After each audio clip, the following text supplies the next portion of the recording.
Thank you. So, good morning, everyone. And we'll begin by reciting some prayers, taking refuge, generating bodhicitta, and so on. And then we'll also spend a bit of time after the prayers doing some meditation to generate a positive state of mind, virtuous motivation for being here, participating in this session.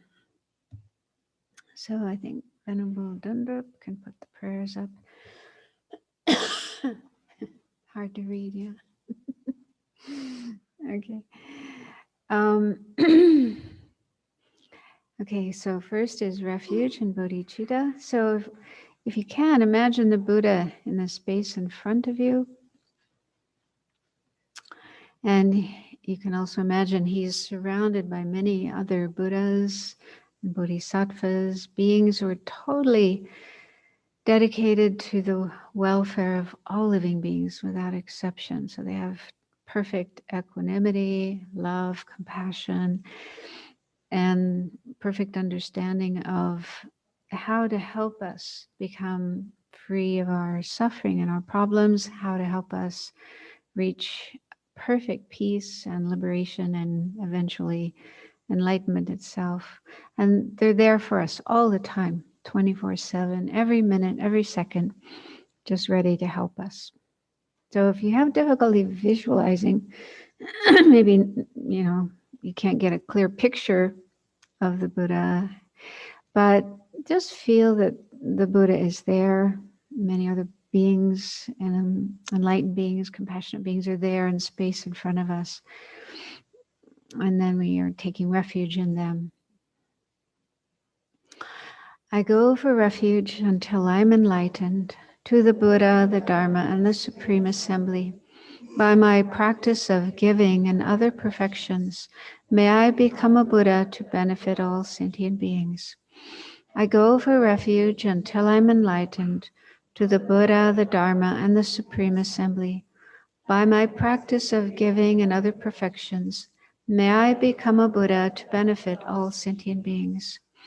I go for refuge until I'm enlightened to the Buddha, the Dharma, and the Supreme Assembly. By my practice of giving and other perfections, may I become a Buddha to benefit all sentient beings. So then the next prayer, the 4 immeasurable thoughts, is trying to generate in our own mind the same states of mind that are in the Buddha's mind: infinite, unconditional love, compassion, joy, and equanimity. So we have the seeds of these in our mind. We do have them to a certain extent, but they need to be developed further. So reciting this prayer and reflecting on the meaning can help us generate those states of mind. May all sentient beings have happiness and its causes of happiness. May all sentient beings be free from suffering and the causes of suffering. May all sentient beings be inseparable from the happiness that is free from suffering. May all sentient beings abide in equanimity, free from attachment for friends and hatred for enemies. And then the 7 limb prayer. So this contains 7 different practices for purification of our negative thoughts, negative energy, karma, afflictions, and so on. So that needs to be cleared away from our mind. And other practices included here are for accumulating positive energy or merit, which we also need in order for our mind to grow, all the positive qualities to grow in our mind so our mind can progress along a path and eventually reach enlightenment. Reverently, I prostrate with my body, speech, and mind. I present clouds of every type of offering, actual and imagined. I declare all my negative actions accumulated since beginningless time and rejoice in the merit of all holy and ordinary beings. Please remain until the end of cyclic existence and turn the wheel of Dharma for living beings. I dedicate my own merits and those of all others to the great enlightenment. And the next prayer is the Mandala Offering, and this is also for the purpose of accumulating merit, positive energy. So imagine offering the whole universe, all the beautiful, pleasing things that exist, collecting all of these together, imagining it as a pure land, offering it to the Buddhas and Bodhisattvas, the objects of our refuge, and then wishing that all living beings could experience this pure land. This ground anointed with perfume, strewn with flowers, adorned with Mount Meru, 4 continents, the sun and the moon. I imagine this as a Buddha field and offered. May all living beings enjoy this pure land. Idam Guru Ratna Mandala Kam Niryatayami. And then there's the mantra of the Buddha. We'll recite that 7 times. And again, remember the Buddha in front and imagine light and nectar flowing from the Buddha into yourself, filling your body and mind completely, purifying all negative energy and nourishing your positive energy, your positive potential for all the realizations of the path up to enlightenment. Tayata Om Mune Mune Maha Munaye Soha. Tayata Om Mune Mune Maha Munaye Soha. Tayata Om Mune Mune Maha Munaye Soha. Tayata Om Mune Mune Maha Munaye Soha. Tayata Om Mune Mune Maha Munaye Soha.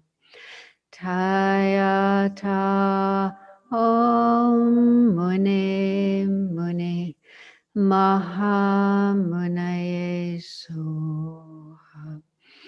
Tayata Om Mune Mune Maha Munaye Soha.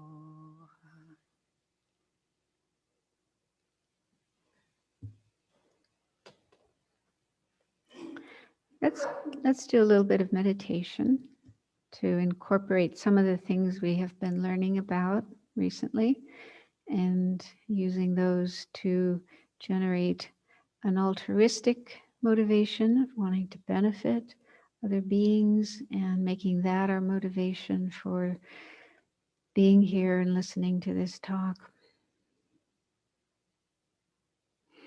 So recently we have been looking at the middle scope section of the Lam Rim, the graduated path to enlightenment. And the middle scope is basically an elaboration on the Four Noble Truths, the very first teaching that the Buddha gave after his enlightenment. And it sort of encapsulates the main message of his whole teaching. And so basically the Four Noble Truths say that the situation that we are in is really bad, what we call samsara, or cyclic existence. So it's sometimes compared to being in a prison or being in an ocean, not a nice, calm, peaceful ocean, but a really stormy one with huge waves and monsters in the sea and so on. So just a really unsatisfying, imperfect situation. So that's what we're in. And the Buddha also explain the causes of this situation. How did we get here? Why are we in this situation? And how to get out. So he himself found a way to do that. And then he explained it. So that's basically what his teachings are all about, is how to be free of suffering and how to help others be free of suffering as well. So last week we started looking at the causes of samsara, the causes of suffering explained by the Buddha, which are basically karma and delusions or afflictive emotions. And of those two, delusions are the main one, the main cause of suffering. And among delusions, of which there are many, the main one is ignorance. Ignorance meaning not seeing things correctly, seeing things in a mistaken way, in a distorted way, other than how they really do exist. So the Buddha said, we have ignorance in our mind, and we've always had it. It wasn't the case that our mind was once pure and we saw everything correctly, but then later it got messed up and we started seeing things incorrectly. So we've actually never been free of ignorance, never in this life and never in our past lives as well. So it means we've never seen things correctly as they are. We've always been kind of in the dark, confused. So it's somewhat like being a person suffering from mental illness. Ignorance is a kind of illness of the mind. So it's not our fault. We didn't choose to be this way. We didn't choose to be in this situation. And it's also not somebody else's fault. So we can't blame someone else, like a creator who put us here and is making us go through suffering. It's all just due to causes and conditions. Many, many, many different factors, causes and conditions that no one has any control over.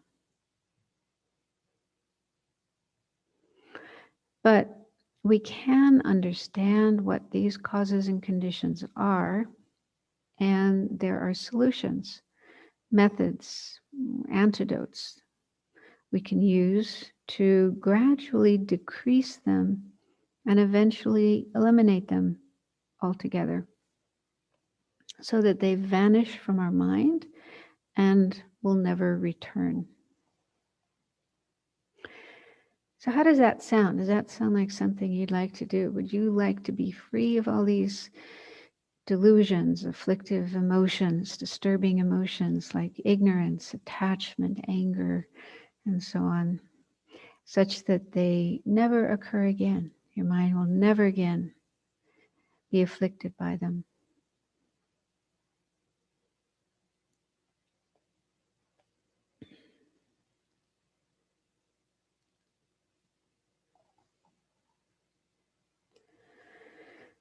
So it is possible. It might seem impossible, but the Buddha himself did it. Many other of his followers since the Buddha's time have done it as well. And we have the potential to do it too. It's our real nature, the true nature of our mind, of our being. And freeing ourselves from suffering and the causes of suffering is the greatest act of kindness and compassion we could do for ourselves. So it's real self-compassion, the supreme form of self-compassion.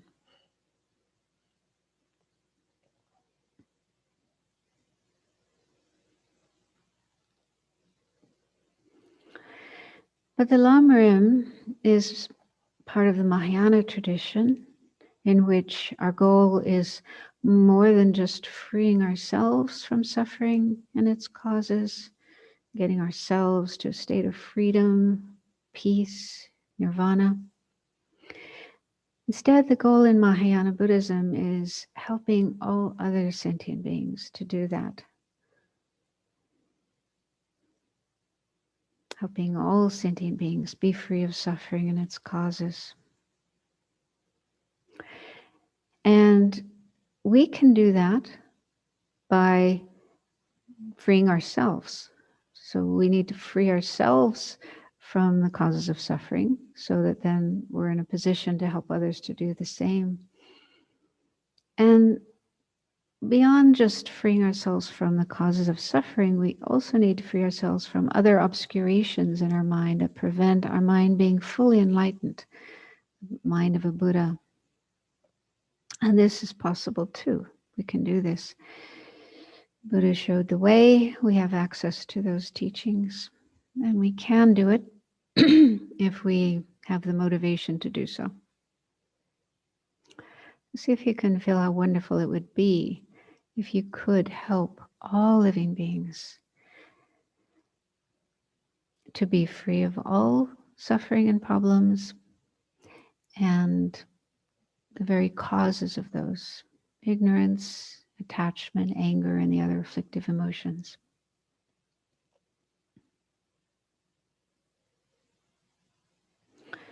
And see if you can make that your reason, your motivation for listening to this talk, thinking about it, and meditating on it.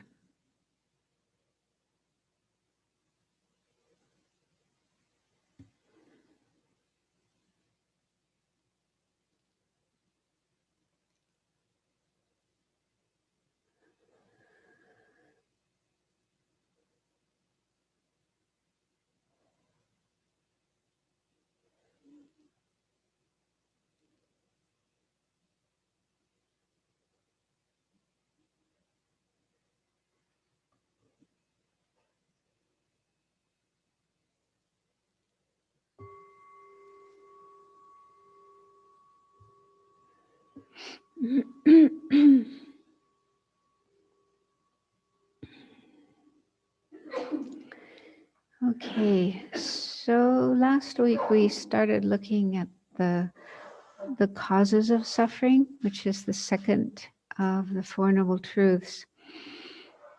And the main cause of suffering, which is also called the root of samsara, the root of cyclic existence, is ignorance. So could we have the slides? The next one. Yeah. So ignorance, the meaning of ignorance can vary. There are different meanings of ignorance. But here, when we talk about ignorance, which is the root cause of suffering, the root cause of samsara, it's specifically ignorance that believes things to be inherently existing or independently existing. And this is hard to understand because it's quite subtle. And it's not really easy to recognize in our mind.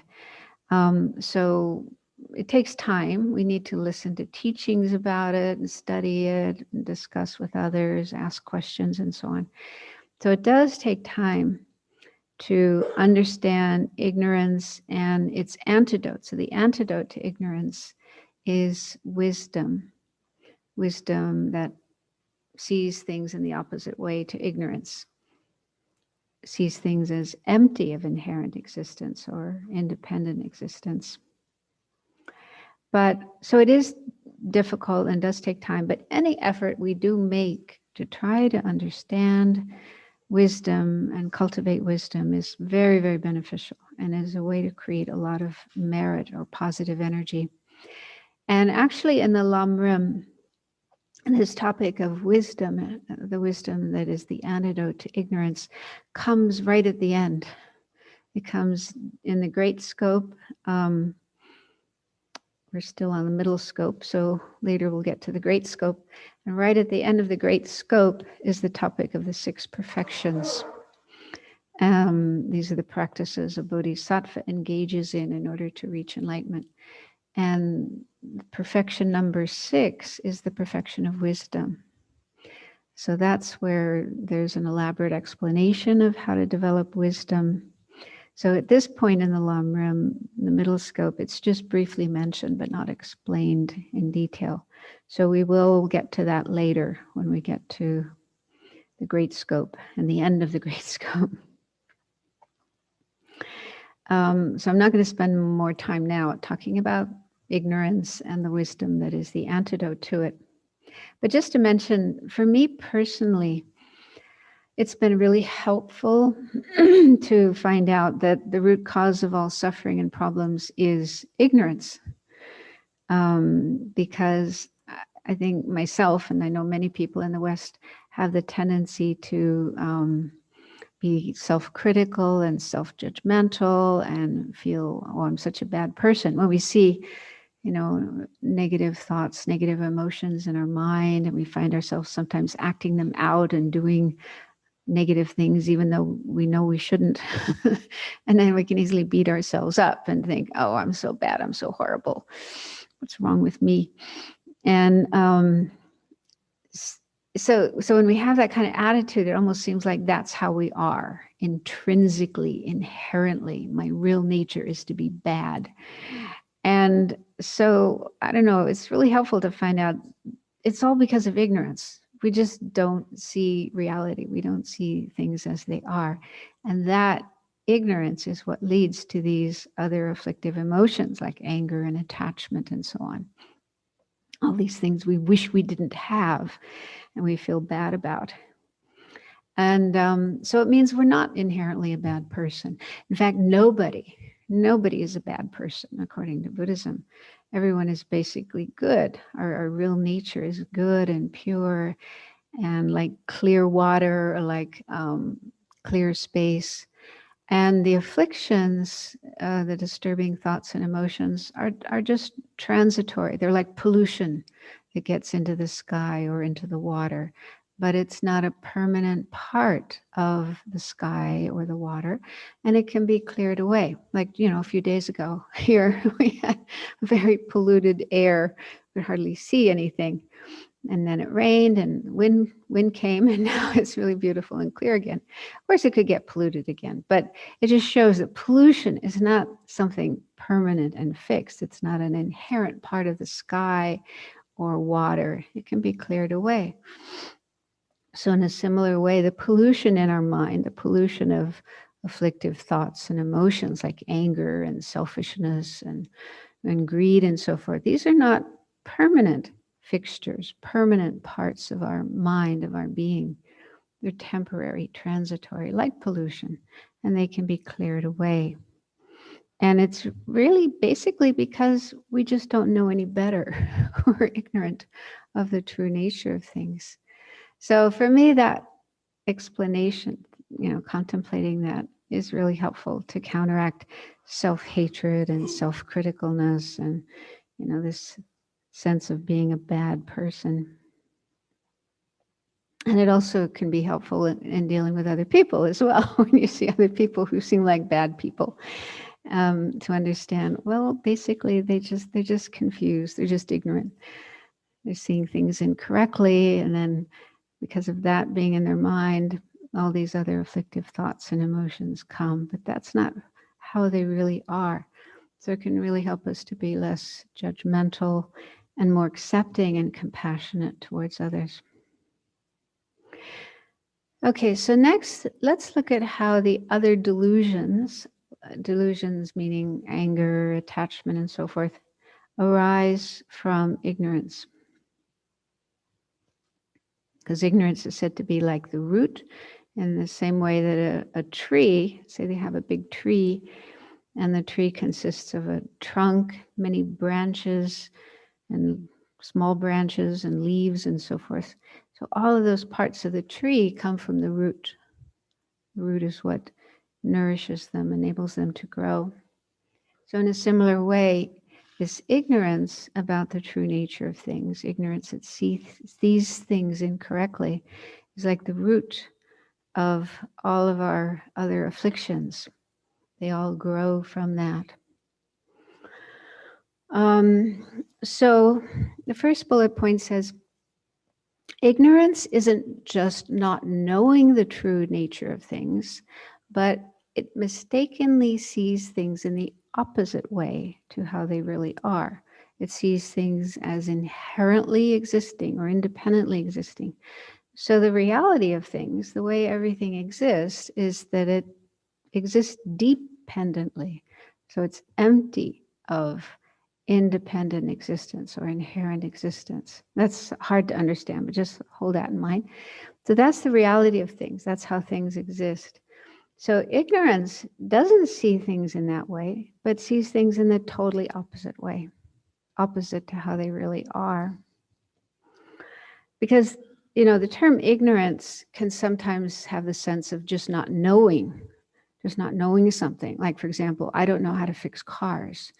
If there's a broken car and somebody says, oh, this car is broken, needs fixing, I have no idea what to do, how to fix a car. And, you know, some of the people listening to this talk may be ignorant of the kind of vows that Buddhist monks and nuns have. I mean, you see Buddhist monks and nuns, and you know, we're wearing these kind of robes and we have shaved heads. But if you were asked, well, what kind of vows do we have? You might have no idea at all. So you're just ignorant of that. So that's one kind of ignorance, ignorance that just doesn't know something, okay?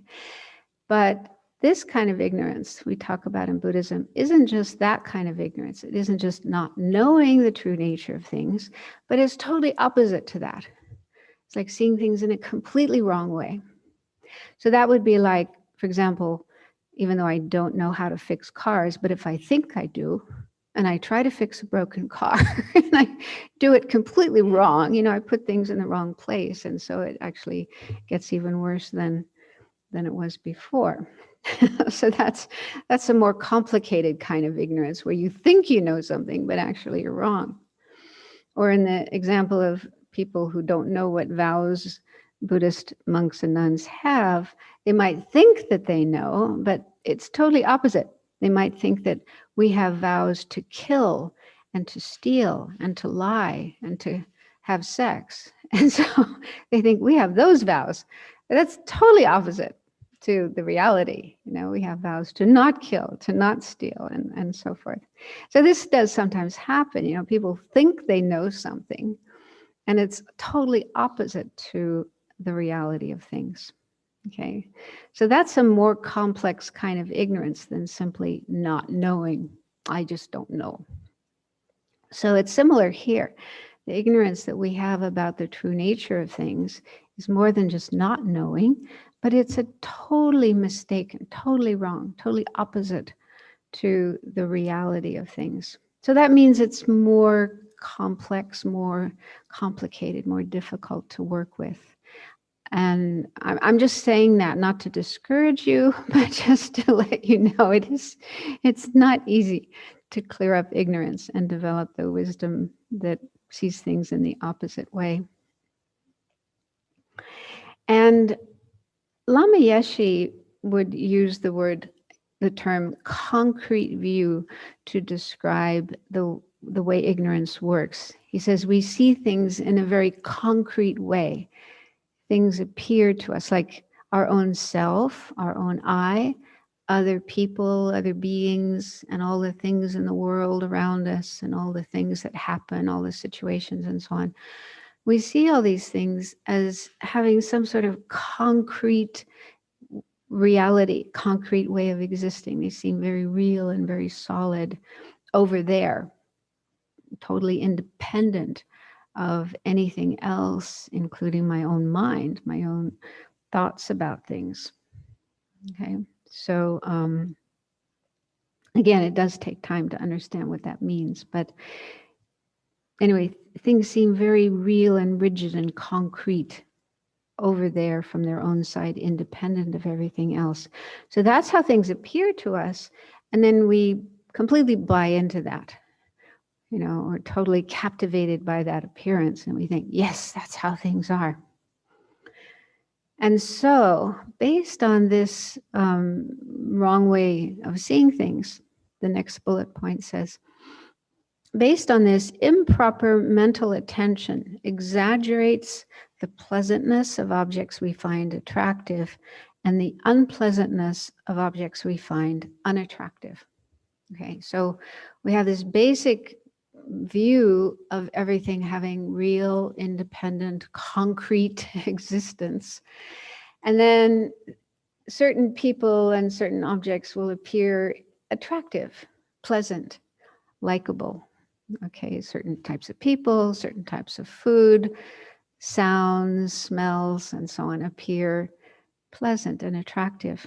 And there's another factor in the mind, which has this technical term, improper mental attention. This isn't something we do deliberately, it's just a habit of our mind. So with regard to pleasant or attractive objects, that mental factor exaggerates their pleasantness. It makes things seem even more pleasant than they really are. That attractive person, you know, we make them into Mr. Wonderful or Miss Wonderful, or that attractive looking food is like the most delicious thing in the world and I have to eat it. Yeah, I can't be happy if I don't have it, and so on. So if you watch your mind carefully, I mean, this can happen just in a couple of seconds, instantly, automatically. But if you pay attention to your mind, you might be able to catch it happening. Yeah, so the object kind of gets blown up so that it seems even more wonderful, more attractive than it actually is. And the opposite happens with unattractive objects. Certain people or certain types of food or sounds or smells that we find unattractive, unpleasant, this mental factor, improper mental attention, will also exaggerate those so that they become even more unpleasant, more ugly, more bad, more negative than they actually are. And yeah, so that's another thing that happens in our mind, exaggerating things. And then the next step is, so from this arises attachment or craving. There's different terms, attachment, craving, desire. So this is the attitude of wanting. I like that, I want that, I want to hold on to that, I want to possess that. And so that's what arises for the attractive things, the people, the other objects that we encounter that we find attractive. We get attached to them. And then for the unattractive ones, we have aversion.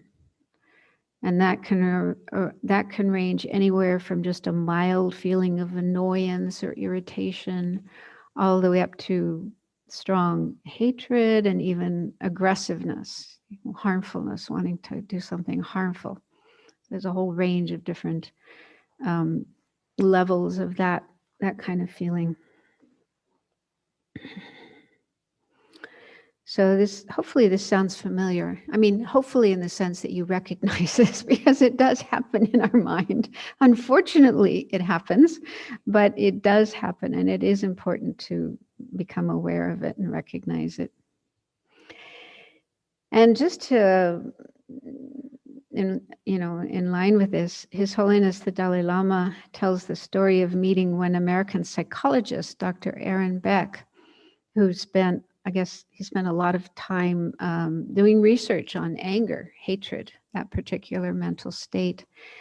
And his research informed him that when we have anger or hatred towards another person, we tend to see them as 100% bad. Our view of that person is they are 100% bad, nothing good at all about them.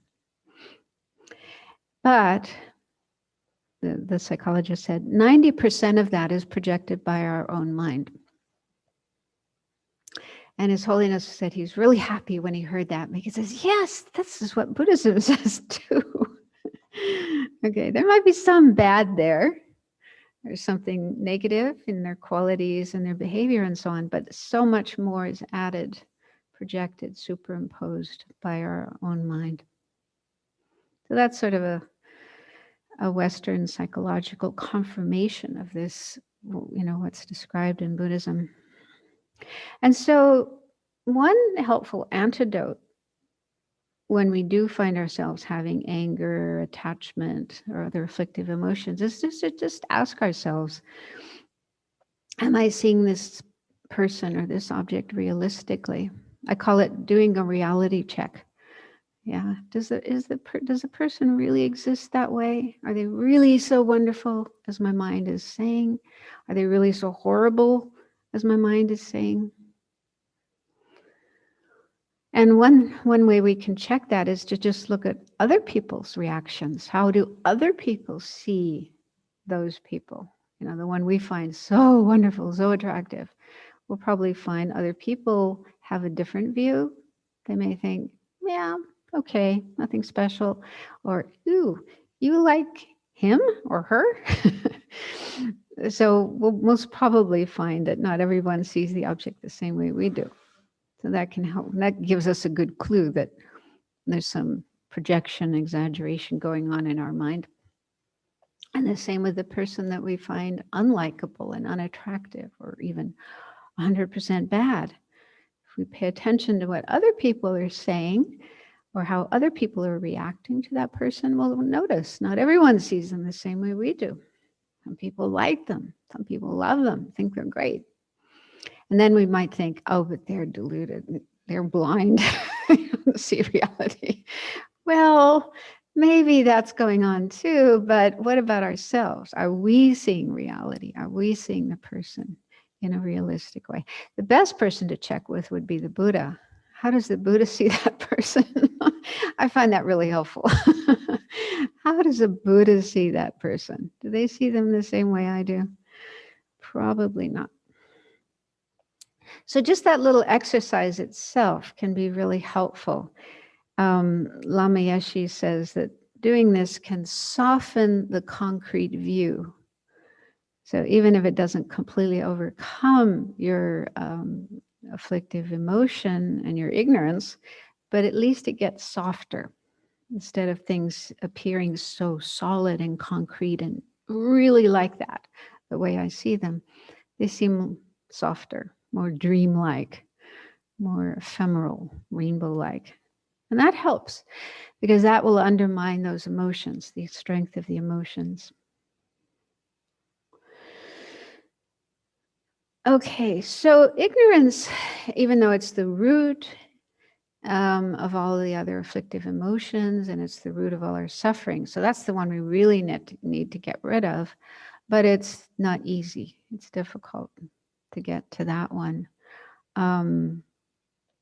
But the other afflictive emotions like attachment and anger are things that we can start working on now and start reducing now. And this will be very helpful, not only for our spiritual practice, working towards higher states of mind like enlightenment, but also in our daily life, because these disturbing emotions come up in our, especially in our relationships with other people, and can make things really painful and thorny and unpleasant.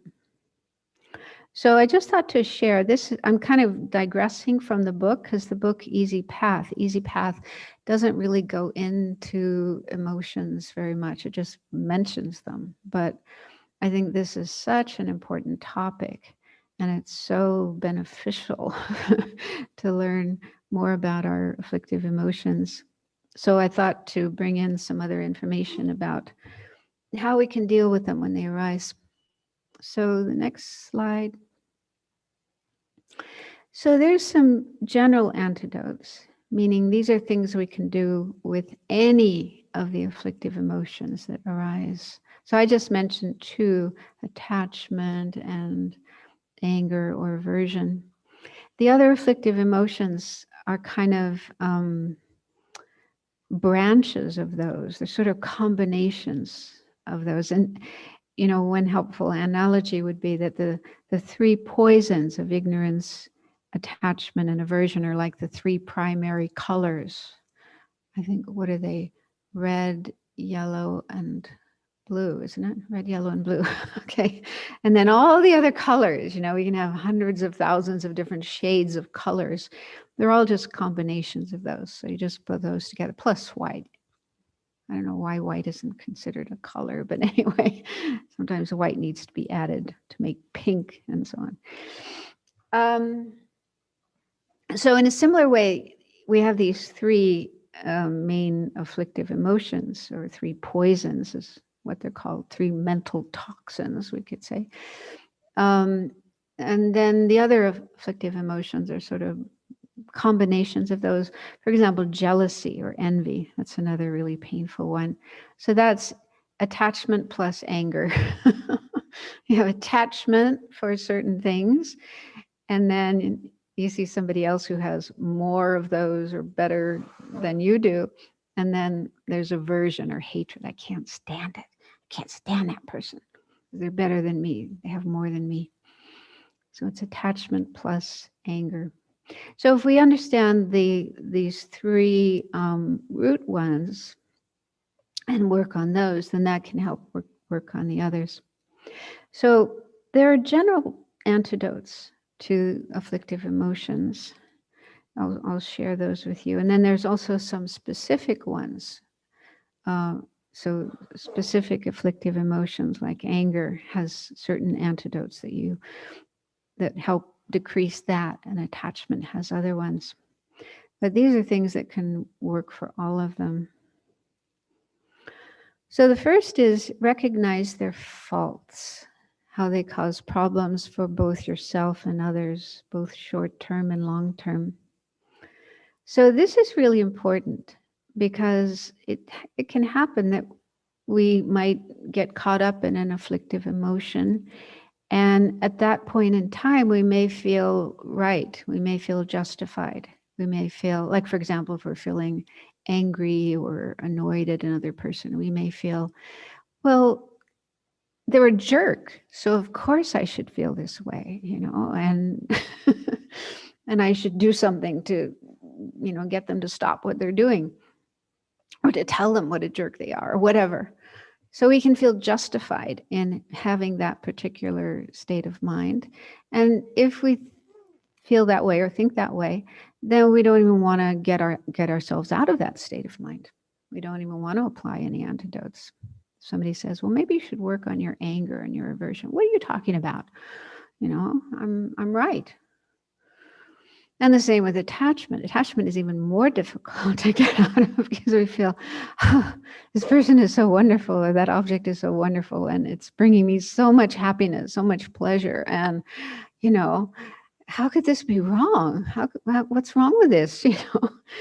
And so when we're totally caught up in an afflictive emotion, at that point in time, it can be very difficult to, not always, but sometimes it can be difficult to see that there's something wrong with this, something unhealthy about this. So it's good to really look at our experiences with the afflictive emotions, like looking at past experiences we've had, and ask ourselves, was that really healthy? Was that really positive? Was that really constructive? And so, for example, we can just look at what our mind is like. What is the state of mind when you are feeling angry, or when you are caught up in desire or attachment? What is that state of mind like? Is it calm, peaceful, clear, seeing things correctly, intelligently? Or is it kind of disturbed, agitated, confused, muddy, crazy? That may be a little bit subtle. You might need to have some experience in meditation to be able to really check carefully the state of mind. And you may also notice effects that it has on your body, how you feel physically. Yeah, sometimes, a disturbing emotion in the mind can make you feel physically sick or agitated, tense, nervous. Again, those are sort of clues that something wrong here, something unhealthy here. And also how it affects our behavior. How do I behave when I'm caught up in that state of mind? Am I behaving in a positive way, in an ethical way, in an intelligent way, or am I behaving in a kind of crazy, deluded way? And how does it affect the people around us? How are other people affected when I'm caught up in that particular state of mind? Do they feel good? Do they feel happy, calm, peaceful? Or am I doing things that disturb them as well? So those are some of the things we can check, we can investigate to see what kind of effects disturbing emotions have, both on ourselves and on others, and also short-term and long-term. Long-term may be more difficult. We can't always see what's going to come in the future. But the Buddha and the Buddhist teachings tell us that, long-term, these afflictive emotions, if we give into them and feed them, then it becomes habitual. So we're perpetuating that particular habitual state of mind, and then it becomes easier and easier. And you can see that for yourself to a certain extent. If you have a habit of getting angry or blaming, complaining, the more you do it, the more it becomes habitual, and it's just happening automatically. It becomes more frequent, more habitual, more difficult to stop. So that's one long-term effect. But in the spiritual path, the afflictive emotions are hindrances to attaining higher states of mind. Even concentration, to be able to concentrate when we're meditating, it's very difficult because our mind is constantly bombarded by these disturbing thoughts and emotions. So it hinders our concentration and our development of other positive qualities, and of course, ultimately, nirvana and enlightenment. So they have to be overcome if we do wish to attain those states. So I'm just mentioning this, but this is something that's good to look at, Are these mental states good for me or not? What kind of effects do they have on me, on others, now and long term? And if we do that, and we do realize or recognize that, they aren't helpful, they need to be overcome, then we'll have that energy or that determination to not give in to them, even if they come up in our mind in situations where we may feel completely justified. This is the right way to feel, the right way to be, the right way to deal with this situation.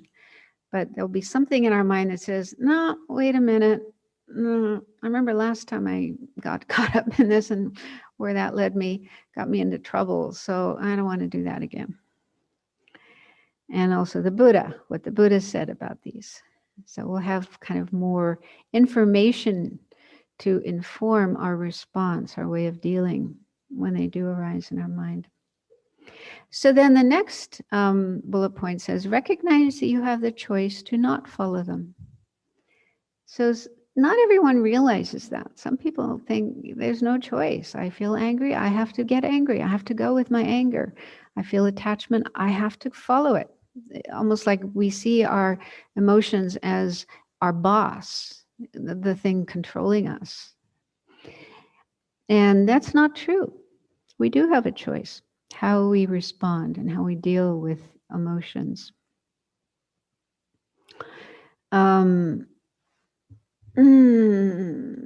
So again, we can look at previous experiences we've had where we got caught up in a disturbing emotion and where it led us. What was the outcome?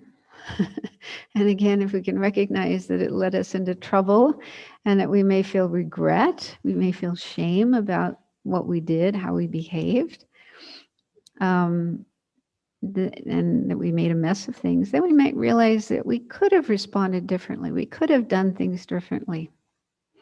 I like to think of this as like when you're driving and you come to a roundabout or crossroads, and you have a choice of different roads you can take. Okay. And maybe habitually, with regard to our disturbing emotions, we've always gone down the same road. Anger comes up, we go down the anger road. Attachment goes up, we go down the attachment road. And maybe we didn't know there were other roads. But, with learning these teachings, we found out there are other roads. There are alternatives, different choices we could make. And especially if we can see that going down the anger road is like if you come to a crossroads and there's a huge fire, like a forest fire, and one road is taking you directly to that fire. You go, I don't want to go there. And you see there's other roads taking you in a more safe direction where there's no fire. And there may be a beautiful lake where you can go swimming. So it's good to recognize there are different choices. There are alternatives. You don't have to go down the anger road or the attachment road. So just knowing that can be incredibly liberating, incredibly inspiring. I do have a choice. I don't have to get into my anger and respond in an angry way. And even if the choice is simply to say, like in a situation where anger is coming up with another person, just to say, I need a break. Take a deep breath and say, I can't deal with this right now. I need time out, and let's talk about it later, So that's an alternative. That's a choice, instead of just staying there and getting more and more angry and eventually acting out your anger. So even to take a break from the situation so you can have more time to think about it and come up with a wiser, more satisfying response. And then third one is mindfulness and introspection. So these are two mental factors explained in Buddhism, and there's different explanations. Mindfulness is explained differently, but one meaning of mindfulness is simply being aware of what's going on, paying attention to what you're doing at any given moment, at this moment, ideally, being aware of what you're doing at this moment, and also what's going on in your mind, what kind of thoughts and feelings and what your mind is saying. So just paying attention to that. And introspection also has different meanings, but one meaning is kind of watching the mind and looking out for danger, looking out for trouble. It's a bit like a security guard in a bank or in a big department store whose job is to just stand there and look for trouble. People coming in and wanting to commit robbery or be aggressive with one of the clerks or whatever. So security guard's job is to watch out for that and then try to prevent it, try to stop it. Okay, so introspection is like that with our mind. It's looking out for, watching our mind and looking out for the afflictive emotions that might arise, and then doing something to stop them, like another choice, driving down a different road. So this takes time to learn, to develop, but just with mindfulness and introspection, you can sometimes notice the arisal of some disturbing thought and emotion and immediately recognize this is unhealthy and I'm not going to let myself follow it. I'm not going to let myself act on it. Sometimes just those mental states alone are enough to stop an afflictive emotion. The next one is impermanence, remembering impermanence. This means the changing nature of things. And there's a really nice analogy in Buddhism that our mind is like the sky, clear, free of clouds and pollution. So the actual nature of our mind is like that. And then our thoughts and emotions are like clouds that come and go. They're not permanent. They're not always there. Sometimes they're there, sometimes they're not. And even when they do come, they don't last. So that's a really helpful analogy to understand that our thoughts and our emotions, even if it's something strong like anger or hatred, it's not permanent. It's not a permanent part of your mind. It's not always there. And you can see that for yourself. It wasn't there 5 minutes ago. It wasn't there yesterday. And probably tomorrow it won't be there. It's something that comes and goes. So just remembering that can take a lot of the heat, a lot of the strength out of an afflictive emotion. Again, you can sort of take a deep breath and say, it's just a cloud in the sky. It's transitory. It's not going to last. And we can also contemplate the impermanent nature of ourself. My body, my mind, my being, I am changing all the time. The other person or the object towards which I have this afflictive emotion, that person is also changing all the time. They're not always the same. This takes some time to contemplate, but the more you get familiar with impermanence, the more that can really kind of weaken or undermine our afflictive emotions.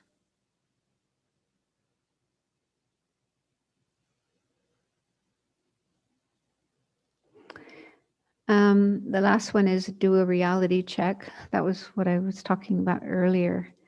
You just kind of take a step back and ask yourself, am I seeing things realistically? This person, this situation, the way it appears to me, does it really exist that way? How does somebody else see it? How does the Buddha see it? So just to recognize that maybe I'm not seeing it correctly. Maybe I'm seeing it in a distorted way, in an unrealistic way. That can also sort of pulls the rug out from under the strength of the disturbing emotion.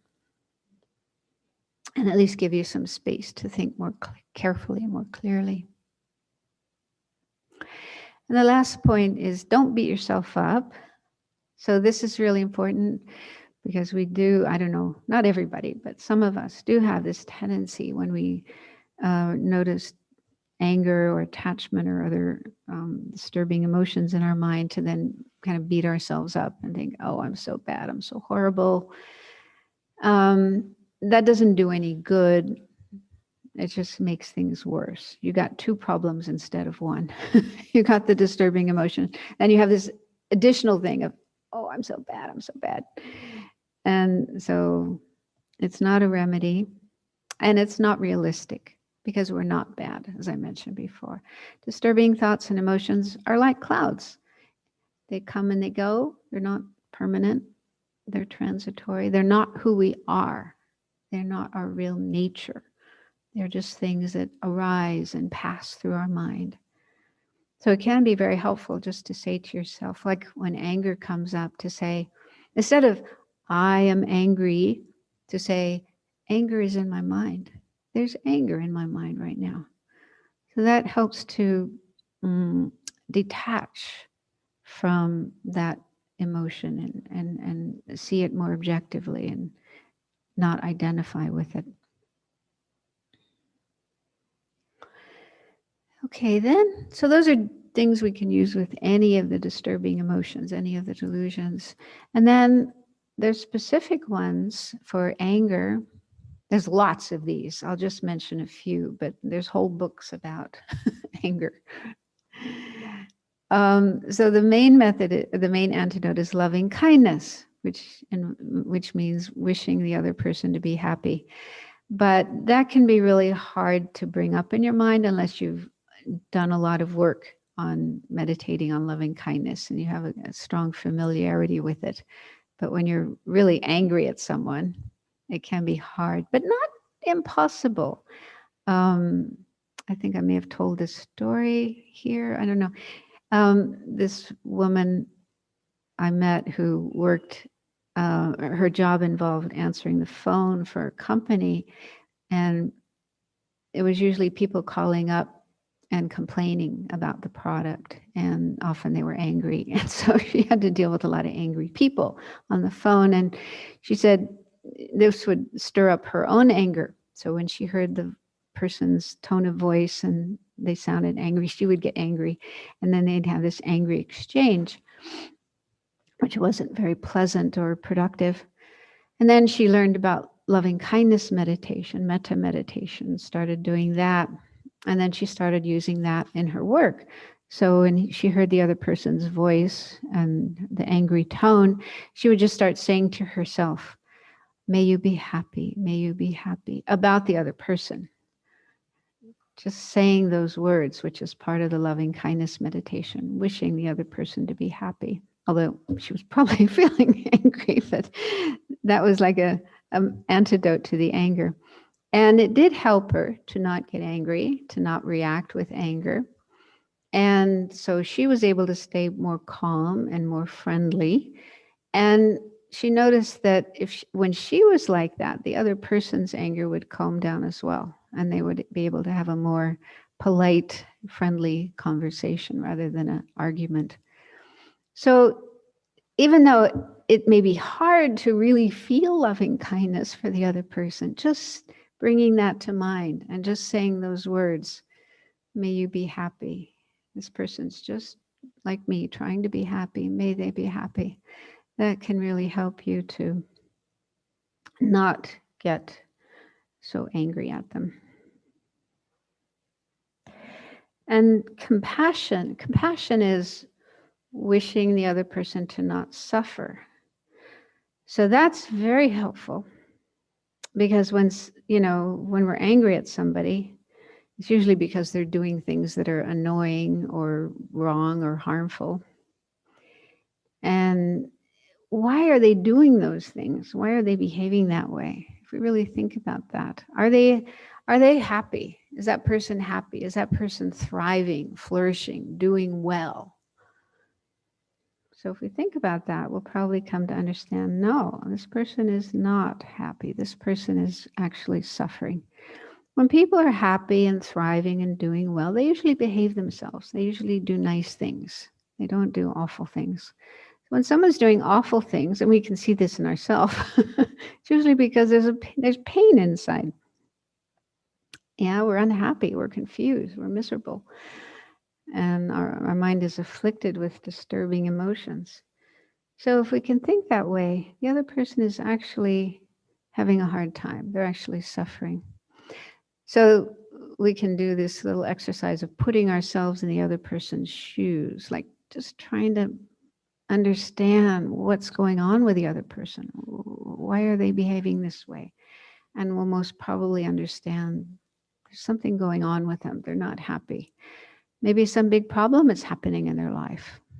Maybe some loved one just got arrested and is in jail, or was just diagnosed with cancer, or they've just lost their job. So maybe something really awful is happening in their life, and they're just really out of balance and not in control of what they're doing, and that's why they're behaving that way.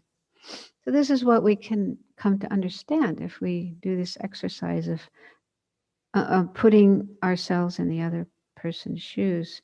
And that can switch our mind from anger and annoyance to a softer state of mind, understanding and even compassion, and wanting to reach out and help them.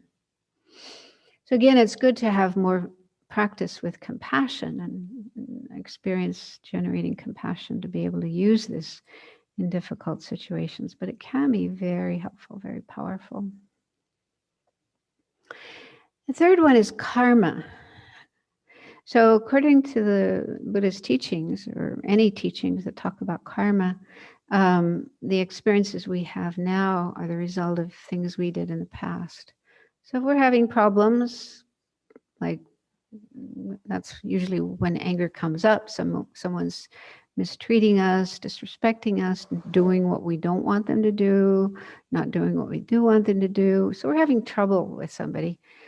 So why are we having this problem? Why are we in this situation? Most probably because of karma, that we created some action in the past that's putting us in this situation.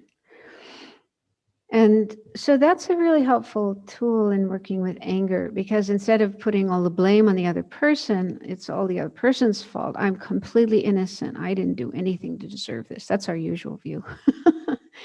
Well, wait a minute. Maybe I did do something. Yeah.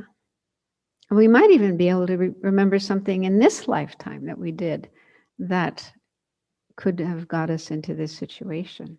Maybe we did something offensive to the other person and they're angry at us, annoyed with us, and that's why they're behaving that way.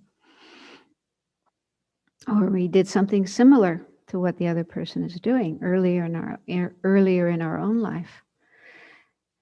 Most of us can't remember past lives, but it said that most of our karma comes from past lives. So there we can just imagine, oh, I probably did what that person is doing right now. I must have done it before in some past life. And so that helps us understand why we're in this situation, and not blaming the other person, but taking responsibility ourselves. It doesn't mean we should then blame ourselves and beat ourselves up for being such a bad person, but just to see that karma is one of the main factors involved in this situation, our own karma. And then this can become a really powerful method to have strong determination to make sure we don't create more bad karma, because then we'll have more of the same kind of problem in the future, and create good karma instead. So it can become like a lesson, a teaching in karma, the importance of our actions. We need to refrain from negative actions and do positive actions as much as we can. And the next one says, do I have the same fault?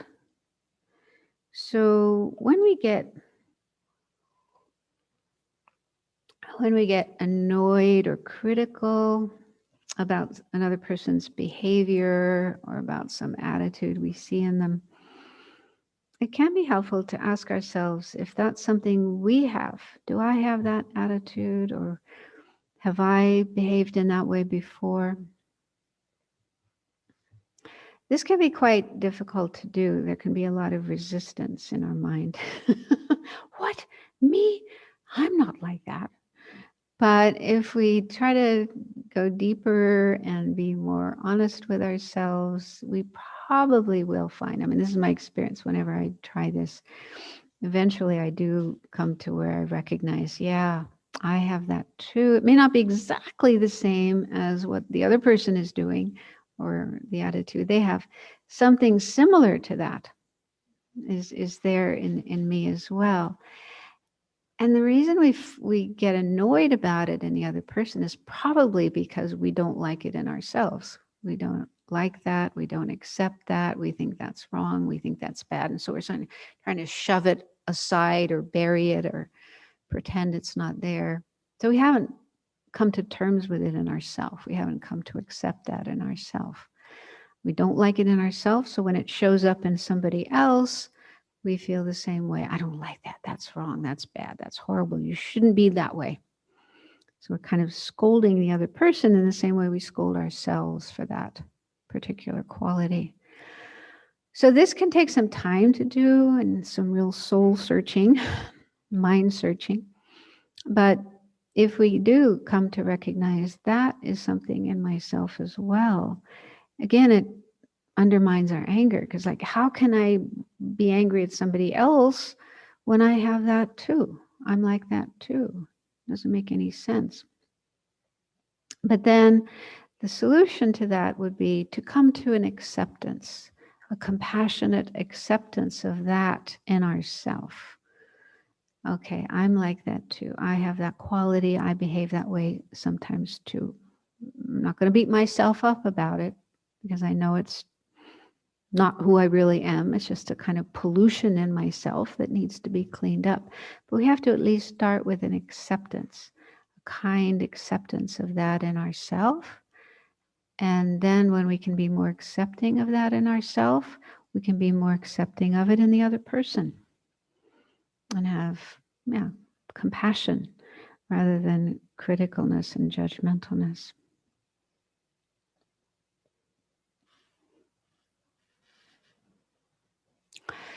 Okay, we'll just finish the next two, leave the rest for next week. The next one is keep your mind positive and optimistic. This is advice from Shantideva. Shantideva, the Indian master of the past, who wrote a text called A Guide to the Bodhisattva's Way of Life. There's different translations of that, Bodhichitta. And the 6th chapter of that book is all about how to overcome anger and how to have more patience. So that many verses giving very helpful advice, very helpful methods for dealing with anger. And early on, one of the first verses in that text talks about how, I'm just paraphrasing it because I don't remember the exact words, but if our mind is already in an unhappy state, if we're already kind of grumpy and dissatisfied and, not very happy, then it's more easy for anger to arise. Anger will more likely arise in a mind that's already unhappy. So that's really helpful to keep in mind. And if we really don't want to get angry, we really want to work on decreasing our anger, then it's helpful to try to keep our mind positive as much as we can. Positive, happy, or at least content and optimistic. So learn to, keep the mind positive and see things in a positive way rather than letting yourself get dragged down by negative ways of thinking. And if you keep going in that direction, then pretty soon you're going to get angry. You're going to find yourself being angry. Yeah, so if we can, it's like mental health, just like with our physical health. If we find our energy starting to decline, we're starting to feel unwell, that's kind of a clue that we need to take care of our health, do something about our health.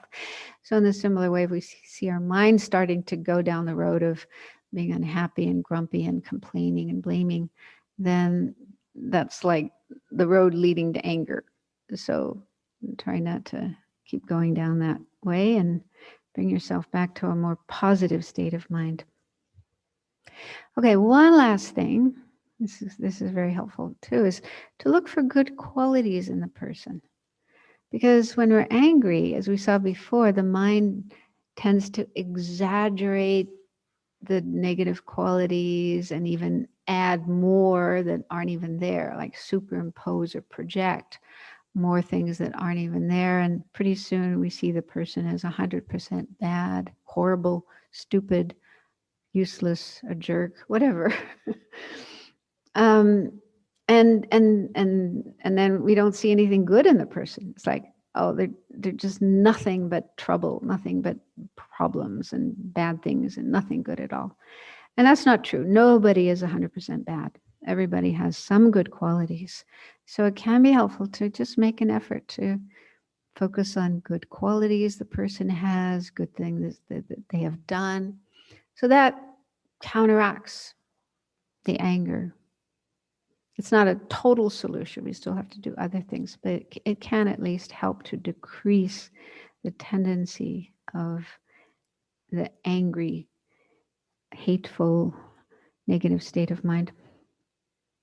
So these are just a selection of methods or antidotes for anger. There's many, many, many more. And I think it's helpful to have many different methods. In my own experience, different situations occur, and one method might be helpful in one situation, another helpful in another situation. So if you have a whole toolbox of different methods, and hopefully you'll be able to find one, at least one, that works in each situation. Okay, so I prepared a slide of antidotes to attachment. We'll leave that for next week. We could skip over to the last slide, which is kind of homework. So for next class, I'll still talk a bit more next time about afflictive emotions, anger, and so on. Attachment and so on. And then hopefully I'll start on the next topic, which is the 12 links of dependent origination. So you could go ahead and start reading that section in the Easy Path, starting on page 139. It's not very long, but that's a complicated topic. So we'll spend a couple of sessions on that. It's very helpful because it explains the whole process of how we are stuck in samsara. We keep perpetuating samsara, keep taking rebirth in samsara over and over again based on ignorance. So it's good to learn about that.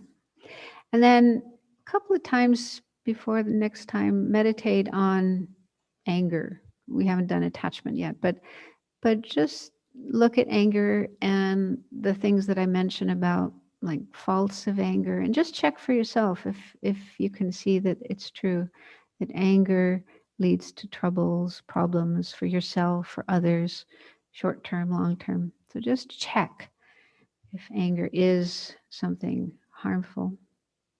And if you do have experiences of anger coming up, try out some of the antidotes that were mentioned here and see if they can help to reduce your anger. Okay, so We've come right to the end of our time, and we'll finish by reciting the dedication prayers.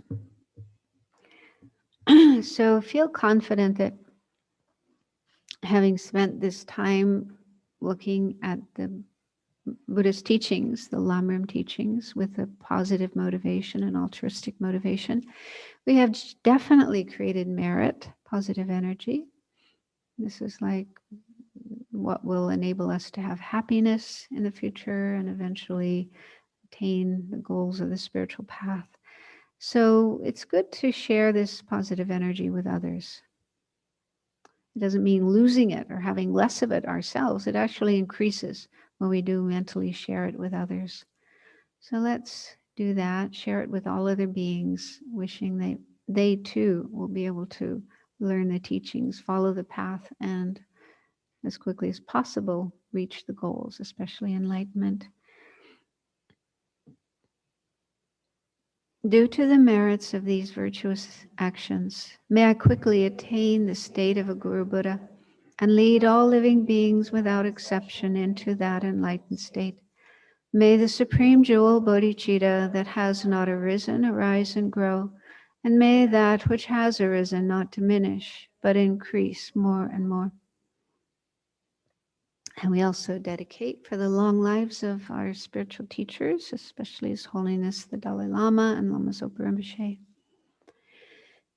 Incomparably kind and supreme Tenzin Gyatso, the wish-fulfilling, wish-granting jewel, source of every benefit and happiness in this world, may you have a long life and all your holy wishes be spontaneously fulfilled. You who uphold the subduer's moral way, who serve as the bountiful bearer of all, sustaining, preserving, and spreading Manjunath's victorious doctrine, who masterfully accomplish magnificent prayers honoring the three sublime ones, Savior of myself and others, your disciples, please, please live long.